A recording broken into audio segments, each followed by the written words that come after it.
KITE VICTERS channel അവതരിപ്പിക്കുന്ന അധ്യാപകർക്കായുള്ള കേട്ടറ്റ് പരിശീലന പരിപാടിയിലേക്ക് വീണ്ടും എല്ലാവരെയും സ്വാഗതം ചെയ്യുന്നു. ഇന്ന് നമ്മൾ ഡിസ്കസ് ചെയ്യുന്നത് ഗണിതശാസ്ത്രപരമായിട്ടുള്ള ചില ചോദ്യങ്ങളാണ്. കേട്ടറ്റ് 1, 2 വിഭാഗം അധ്യാപകർക്കായിട്ടാണ് ഇന്നത്തെ സെഷൻ ഇവിടെ ഒരുക്കിയിരിക്കുന്നത്. നമുക്ക് ചോദ്യങ്ങളിലേക്ക് കടക്കാം. ആദ്യത്തെ ചോദ്യം, തുടർച്ചയായ 9 എണ്ണൽ സംഖ്യകളുടെ ശരാശരി എന്നാണ്. 9 എണ്ണൽ സംഖ്യകളുടെ ശരാശരി എന്നാണ്. ഇവയോടുകൂടി തുടർന്ന് വരുന്ന 10 എണ്ണൽ സംഖ്യകൾ കൂടി കൂട്ടിയാൽ 10 എണ്ണൽ സംഖ്യ കൂടി അതിൻ്റെ കൂടെ കൂട്ടിയാൽ ശരാശരി എത്രയായിട്ട് മാറും എന്നാണ് ചോദ്യം. അപ്പോൾ 9 എണ്ണൽ സംഖ്യകളുടെ ശരാശരി എന്നാണെന്ന് പറയുന്നുണ്ട് അല്ലേ. അപ്പം എന്ന് പറയുന്നത് നമുക്കറിയാം അതിൻ്റെ മീൻ വാല്യൂ ആണ്, ആവറേജ് വാല്യൂ ആണ്. ഏകദേശം മിഡിലിൽ വരുന്ന സംഖ്യ ആയിരിക്കും. അപ്പോൾ മിഡിലിൽ വരുന്ന സംഖ്യ ഞാൻ എന്ന് എടുത്തു കഴിഞ്ഞാൽ 9 എണ്ണൽ സംഖ്യകളുണ്ടെങ്കിൽ ഇടതുവശത്ത് പിന്നെ വരുന്നത് എണ്ണൽ സംഖ്യകളാണ്. n-1 ഇടത്തോട്ട് നമുക്ക് നോക്കാം. n-2, n-3, പിന്നെ n-4 ഇടത്ത് 4 വരും. അതുപോലെ വലതുവശത്ത് എന്നിൻ്റെ വലതുവശത്ത് 4 സംഖ്യകൾ n+1, n+2, n+3, n+4. അപ്പോൾ ഇവയുടെ തുകയെ 9 കൊണ്ട് ഹരിച്ചപ്പോഴാണ് നമുക്ക് n കിട്ടുക. നമുക്ക് നോക്കുമ്പോൾ അറിയാം ഇവിടെ തുകയെന്ന് പറയുന്നതാണ്, ഇതിൻ്റെ ശരാശരി n ആണ്. അപ്പോൾ ഇവിടെ തുകയെന്ന് പറയുന്നത് നോക്കുമ്പോൾ 9 n ആണെന്ന് കിട്ടും. ബാക്കി -4ഉം +4ഉം എല്ലാം ക്യാൻസലാവും, +3ഉം -3ഉം ക്യാൻസലാവും, -2ഉം +2ഉം ക്യാൻസലാവും, +1ഉം -1ഉം കഴിയുക. ഈ 9 എണ്ണൽ സംഖ്യയുടെ തുകയെന്ന് പറയുന്നത് 9 n ആണ്. ഇനി നമ്മൾ അടുത്ത 10 എണ്ണൽ സംഖ്യകൾ കൂടി കൂട്ടുകയാണ്. അടുത്ത 10 എണ്ണൽ സംഖ്യകൾ എന്ന് പറയുന്നത് n+4 കഴിഞ്ഞാൽ വരുന്നത് n+5, n+6, n+7 ഇങ്ങനെ പറഞ്ഞ് ഏതുവരെ വരും, n+14 വരെയുള്ള സംഖ്യകളാണ് പിന്നെ കൂട്ടുന്നത്. ഇത്രയും സംഖ്യയുടെ തുകയെന്ന് പറയുന്നത് നമുക്കറിയാം 10 സംഖ്യകളാണ്. അപ്പോൾ 10n + 5 മുതൽ 14 വരെയുള്ള സംഖ്യകളുടെ തുക എന്നാണ് 95 ആണ്. അപ്പോൾ ടോട്ടൽ നമുക്ക് നോക്കാം. ആദ്യത്തെ 9 സംഖ്യകളും ഇപ്പോഴത്തെ 10 സംഖ്യകളും. അപ്പം മൊത്തം തുകയെന്ന് പറയുന്നത് 9n + 10n + 5, 10n + 95. അപ്പോൾ ഇതാണ് തുക. ഇതിനെ എണ്ണം, ആദ്യം 9 എണ്ണം ഉണ്ടായിരുന്നു, ഇപ്പം 10 എണ്ണം കൂടെ ആഡ് ചെയ്തു, 19 കൊണ്ട് ഡിവൈഡ് ചെയ്യണം. Equal to 19n + 95/19 equal to 19 കൊണ്ട് ഡിവൈഡ് ചെയ്യാം, n+5 എന്ന് കിട്ടും. അപ്പോൾ ഇവിടെ ആൻസർ n+5 ആണ്. ഓപ്ഷൻ ബി ആണ് ഇതിൻ്റെ കറക്റ്റ് ആൻസർ. അപ്പം നമുക്ക് പരീക്ഷയ്ക്ക് ഇത്രയൊക്കെ ചെയ്ത് നമ്മൾ നിൽക്കാനുള്ള സമയമൊന്നും കേട്ടതില്ല. നിങ്ങൾ ശ്രദ്ധിക്കേണ്ടത് ഇവിടെ എണ്ണൽ സംഖ്യകളുടെ തുടർച്ചയായ എണ്ണൽ സംഖ്യകളുടെ ശരാശരിയോട് അടുത്ത് വരുന്ന കുറച്ച് എണ്ണൽ സംഖ്യകൾ കൂട്ടാൻ പറഞ്ഞാൽ പുതിയ ശരാശരിയിൽ വരുന്ന മാറ്റം എന്ന് പറയുന്നത് നിങ്ങൾ എത്ര എണ്ണൽ സംഖ്യകളാണോ കൂട്ടിയത് അതിൻ്റെ പകുതി എടുത്ത് കൂട്ടിയാൽ മതി. നേരത്തെ ഉണ്ടായിരുന്ന ശരാശരി n ആണെങ്കിൽ കൂട്ടിയത് 10 സംഖ്യകളാണെങ്കിൽ ആ 10 സംഖ്യകളുടെ പകുതി, അതായത് 5 കൂട്ടുമ്പോൾ നമുക്ക് പുതിയ ശരാശരി കിട്ടും. അത് നിങ്ങൾ ഓർത്തിരുന്നാൽ മതി. നമുക്ക് സമയം ലാഭിക്കേണ്ടതുണ്ട് ക്വസ്റ്റ്യൻ ചെയ്യുമ്പോൾ. അപ്പോൾ ഇവിടെ 9 എണ്ണൽ സംഖ്യയുടെ ശരാശരി n ആണ്. അടുത്ത 10 സംഖ്യകളാണ് കൂട്ടുന്നത്. അപ്പം 10ൻ്റെ പകുതിയായ 5 കൂടെ കൂട്ടി നിങ്ങൾ പുതിയ ശരാശരി കണ്ടുപിടിക്കാൻ പറ്റും. ഇതേ രീതിയിലുള്ള മറ്റൊരു ചോദ്യമാണ്, തുടർച്ചയായ 15 എണ്ണൽ സംഖ്യകളുടെ ശരാശരി x ആണ്. ഇവയോടൊപ്പം അടുത്ത 6 എണ്ണൽ സംഖ്യകൾ കൂടി ചേർത്താൽ പുതിയ ശരാശരി എത്രയായിരിക്കും എന്നാണ്. നമ്മൾ നേരത്തെ കണ്ട ചോദ്യം തന്നെയാണ് ഇവിടെയും, അതുപോലത്തെ ചോദ്യം തന്നെയാണ്. ആദ്യത്തെ ശരാശരി x ആണെങ്കിൽ പുതുതായി ചേർത്ത എണ്ണത്തിൻ്റെ പകുതി എടുത്താൽ മതി. പുതുതായി ചേർത്തത് 6 എണ്ണമാണ്, 6 എണ്ണൽ സംഖ്യകളാണ്. അതിൻ്റെ പകുതി എന്ന് പറയുന്നത് എണ്ണൽ സംഖ്യകളുടെ എണ്ണത്തിൻ്റെ പകുതി 3 ആണ്. അപ്പം x+3 ആയിരിക്കും പുതിയ ശരാശരി. ഓപ്ഷൻ ബി ആണ് കറക്റ്റ് ആൻസർ. ഇവിടെ നോക്കൂ, തുടർച്ചയായ 5 ഇരട്ട എണ്ണൽ സംഖ്യകളുടെ ശരാശരി. ഇവിടെ ഇരട്ട എണ്ണൽ സംഖ്യകളുടെ ശരാശരിയാണ് കെ എന്ന് തന്നിട്ടുള്ളത്. ഇവയോടൊപ്പം അടുത്ത 3 ഇരട്ട എണ്ണൽ സംഖ്യകൾ കൂടി ചേർക്കുന്ന കാര്യമാണ് പറയുന്നത്. അപ്പോൾ ഇവിടെ ശ്രദ്ധിക്കേണ്ടത്, നേരത്തെ നമ്മൾ എണ്ണൽ സംഖ്യകളുടെ കാര്യമാണ് പറഞ്ഞത്, പക്ഷേ ഇവിടെ ഇരട്ട സംഖ്യകളുടെ കാര്യമാണ് പറയുന്നത്. അപ്പം 5 ഇരട്ട സംഖ്യകളുടെ ശരാശരി കെ എന്ന് പറയുന്നുണ്ട് അല്ലേ. അപ്പോൾ അതിൻ്റെ സംഖ്യകളെന്ന് പറയുന്നത് മിഡിൽ വരുന്ന സംഖ്യ കെ ആയിരിക്കും. അതിൻ്റെ ലെഫ്റ്റിലോട്ട് നമുക്ക് ഇരട്ട സംഖ്യകളായതുകൊണ്ട് അതിൻ്റെ തൊട്ട് മുമ്പുള്ളത് K-2 ആയിരിക്കും, അതിന് തൊട്ട് മുമ്പുള്ളത് K-4 ആയിരിക്കും. വലതുവശത്തോട്ട് പോകുമ്പം K+2 ആയിരിക്കും, K+4 ആയിരിക്കും. അപ്പോൾ ഇതിൻ്റെ തുകയെന്ന് പറയുന്നത് 5K ആണ്. അതായത് ആദ്യത്തെ 5 ഇരട്ട സംഖ്യകളുടെ തുകയെന്ന് പറയുന്നത് 5K ആണ്. അടുത്ത 3 ഇരട്ട സംഖ്യകളാണ് കൂട്ടുന്നത്. അപ്പോൾ K+4ന് ശേഷം വരുന്ന 3 ഇരട്ട സംഖ്യകളെന്ന് പറയുന്നത് K+6, K+8, K+10 ആണ്. അപ്പോൾ ഇതിൻ്റെ തുകയെന്ന് പറയുന്നത് 3K+24 ആണ്. അപ്പം മൊത്തം തുക എന്ന് പറയുന്നത് ആദ്യം തൊട്ട് ആദ്യത്തെ 5ഉം പിന്നെ വരുന്ന 3 ഇരട്ട സംഖ്യകളുടെ തുക എന്ന് പറയുന്നത് 5K + 3K + 24. ഇതിനെയാണ് നമ്മൾ എണ്ണം കൊണ്ട് ഡിവൈഡ് ചെയ്യേണ്ടത്. അപ്പോഴാണ് ശരാശരി കിട്ടുക. എണ്ണം എന്ന് പറയുന്നത് 5ഉം 3ഉം 8ആണ്. അപ്പോൾ മുകളിൽ ന്യൂമറേറ്റർ നമ്മൾ നോക്കുമ്പോൾ 5K + 3K 8K + 24 8K + 24 divided by 8 equal to നമുക്ക് K+3 എന്ന് കിട്ടും. അപ്പോൾ K+3 എന്നുള്ളതാണ് കറക്റ്റ് ആൻസർ. അത് ഓപ്ഷൻ എ ആണ്, K+3 എന്ന് പറയുന്നത്. ഇവിടെ നിങ്ങൾ ശ്രദ്ധിക്കേണ്ടത്, നമ്മൾ നേരത്തെ എണ്ണൽ സംഖ്യകളുടെ എടുത്തപ്പോൾ പുതുതായിട്ട് ആഡ് ചെയ്യുന്ന എണ്ണൽ സംഖ്യകളുടെ എണ്ണത്തിൻ്റെ പകുതി എടുത്തു. ഇരട്ട സംഖ്യകളാണ് നിങ്ങൾ എടുക്കുന്നത്, ഇരട്ട സംഖ്യകളോ ഒറ്റ സംഖ്യകളോ ആണ് നിങ്ങൾ കൂടി ചേർക്കുന്നതെങ്കിൽ നമ്മൾ എത്ര എണ്ണം ചേർത്തോ അത്രയും എണ്ണം ശരാശരിയോട് കൂട്ടണം. ഇവിടെ 3 എണ്ണമാണ് നമ്മൾ ചേർത്തത്.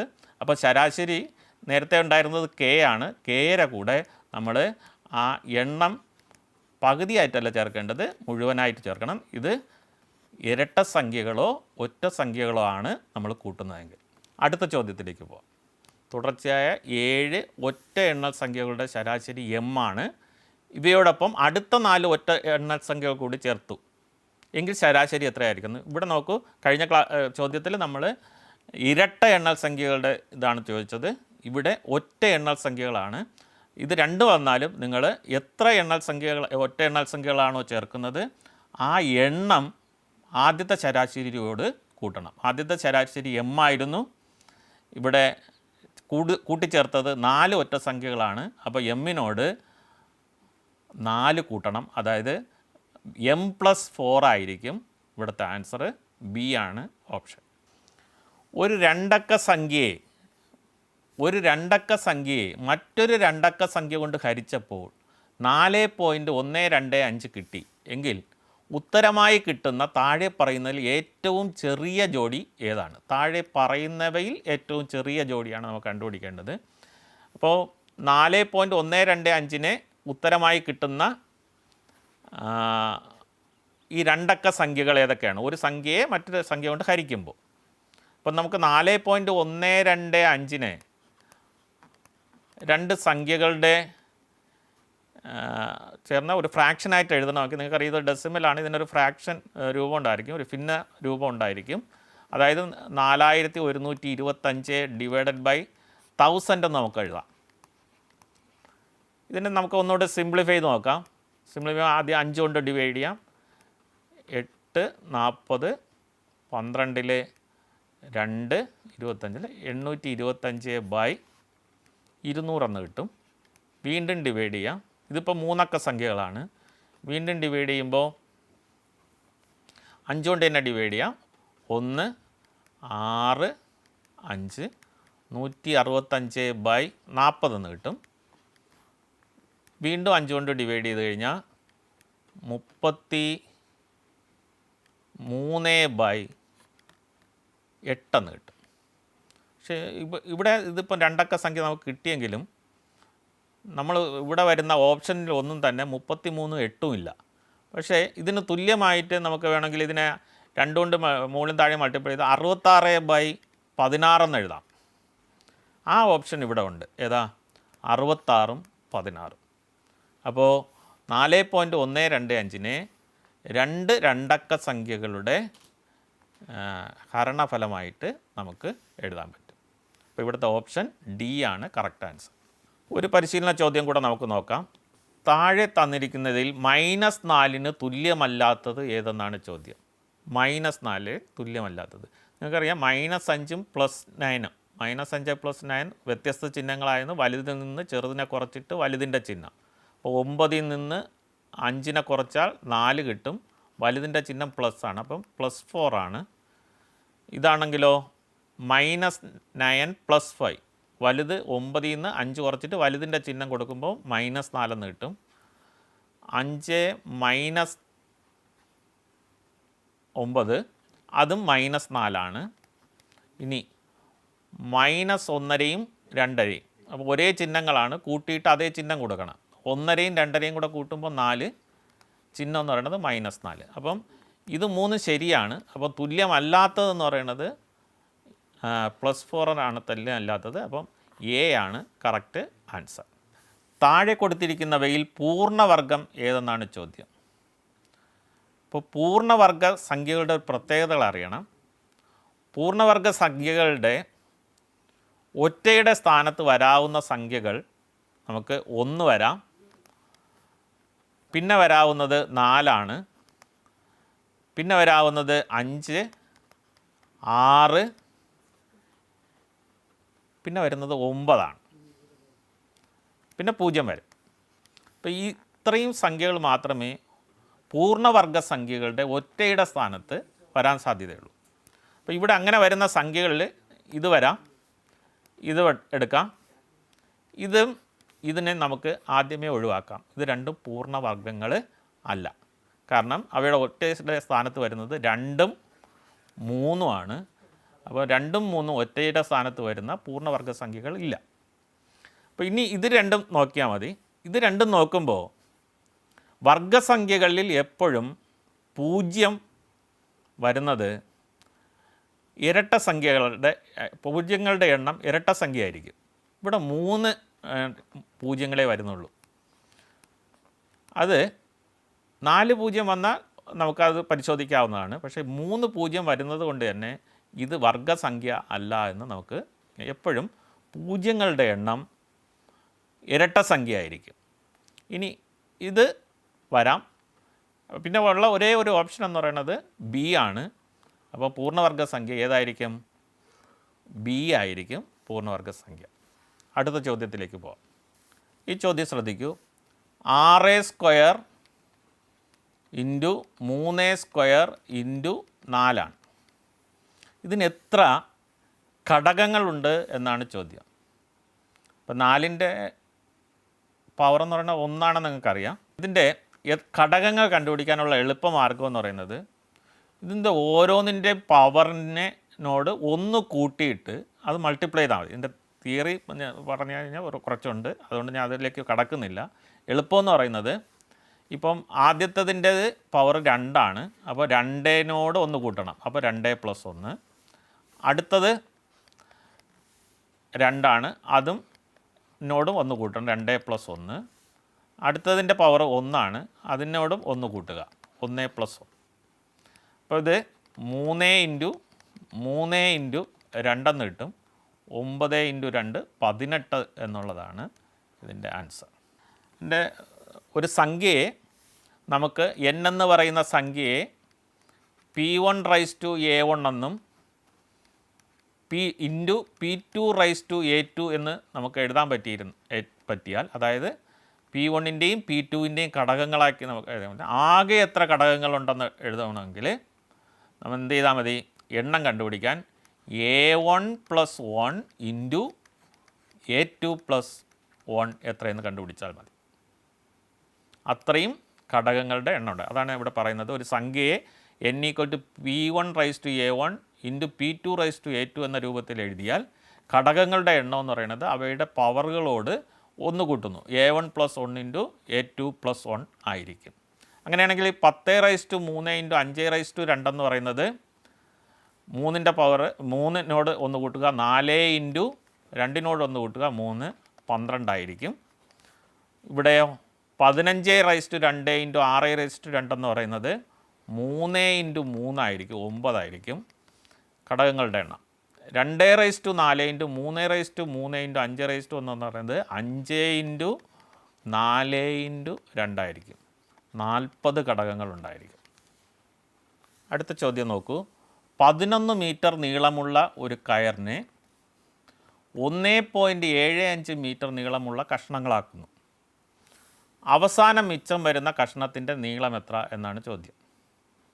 അപ്പോൾ 11 മീറ്ററിനെ നമ്മൾ 1.75 എത്ര 1.75 ഉണ്ട് എന്ന് നോക്കുക. ബാക്കി എത്ര വരുന്നു അത് എത്രയാണെന്നും കണ്ടെത്തുക. അപ്പോൾ 11 നമുക്ക് 1.75 എന്ന് പറഞ്ഞാൽ 1.25 അപ്പോൾ 2 1.25 ചേരുമ്പം നിങ്ങൾക്കറിയാം 3.5 ആവും. അപ്പോൾ ഇത് 2 എണ്ണം ചേരുമ്പോൾ വീണ്ടും ഒരു 2 എണ്ണം കൂടെ ചേരുമ്പോൾ 7 ആവും. വീണ്ടും ഒരു ഒന്നുകൂടെ ചേരുമ്പോൾ 10.5 ആവും അല്ലേ. അപ്പം ഇതിനകത്ത് മാക്സിമം വരാവുന്ന 1.75 മീറ്ററുകളെന്ന് പറയുന്നത് എത്രയാണ്? 2 + 2 + 1 5 ബാക്കി വരും 10.5. 11 നിന്ന് 10.5 പോയി കഴിഞ്ഞാൽ കിട്ടുന്നത് എത്രയാണ്? 0.5 ആണ് അല്ലേ. 0.5 മീറ്റർ. ഈ 0.5 മീറ്റർ എന്ന് പറയുന്നത് നമ്മൾ ആൻസർ എല്ലാം സെൻറ്റിമീറ്ററിലാണ്. 0.5 മീറ്ററിന് തുല്യമായിട്ട് സെൻറ്റിമീറ്റർ എത്രയാണ്? 50 സെൻറ്റിമീറ്റർ. അപ്പോൾ 50 സെൻറ്റിമീറ്റർ എന്ന് പറയുന്നതാണ് കറക്റ്റ് ആൻസർ. ഇനി ചില ബോധനശാസ്ത്രപരമായ ചോദ്യങ്ങളാണ്. ചുവടെ കൊടുത്തിരിക്കുന്നവയിൽ അപഗ്രഥന രീതിയുടെ സവിശേഷത ഏതെന്നാണ് ചോദ്യം. ഉദാഹരണങ്ങളിൽ നിന്ന് പൊതുതത്വങ്ങളിലേക്ക് എന്നതാണ് ആദ്യത്തെ ഓപ്ഷൻ. നമുക്കറിയാം അത് ആഗമന രീതിയുടെ പ്രത്യേകതയാണ്. ഉദാഹരണങ്ങളിൽ നിന്ന് പൊതുതത്വത്തിലേക്ക് പോകുന്നത്. അറിയുന്നതിൽ നിന്ന് അറിയാത്തതിലേക്ക് പോകുന്നത് ഉദ്ഗ്രഥന രീതിയുടെ പ്രത്യേകതയാണ്. അറിയാത്തതിൽ നിന്ന് അറിയാവുന്നതിലേക്ക് പോകുന്നതാണ് അപഗ്രഥന രീതിയുടെ പ്രത്യേകത. മൂർത്തതയിൽ നിന്ന് അമൂർത്തതയിലേക്ക് പോകുന്നതും ആഗമന രീതിയാണ്. അപ്പോൾ ഇതിൽ ഓപ്ഷൻ എന്ന് പറയുന്നത് സി ആണ്. അറിയാത്തതിൽ നിന്ന് അറിയാവുന്നതിലേക്ക്, അൺനോൺ ടു നോൺ. അതാണ് നമ്മൾ ഒരു പ്രശ്നം പരിഹരണത്തിന് ഉപയോഗിക്കുന്ന തന്ത്രമാണിത്. അപ്പോൾ പ്രശ്നത്തെ പല ഘടകങ്ങളാക്കി മാറ്റി ആ ഓരോ ഘടകങ്ങളും കണ്ടുപിടിച്ച് ഒരു പ്രശ്നത്തെ പരിഹരിക്കുന്ന രീതിയാണ് അപഗ്രഥന രീതി. ഉദ്ഗ്രഥന രീതി എന്ന് പറയുമ്പം അറിയാവുന്നവ കൂട്ടിച്ചേർത്തുകൊണ്ട് ഒരു അറിഞ്ഞുകൂടാത്ത ഒരു കാര്യം കണ്ടെത്തുന്നതിനെയാണ് നമ്മൾ ഉദ്ഗ്രഥന രീതി എന്ന് പറയുന്നത്. അപ്പം ഇത് അപഗ്രഥന രീതിയാണ് ഇവിടെ ചോദ്യം. ഉദ്ഗ്രഥന രീതി എന്ന് പറയുന്നത് നോൺ ടു അൺനോണും അപഗ്രഥന രീതി എന്ന് പറയുന്നത് അൺനോൺ ടു നോണുമാണ്.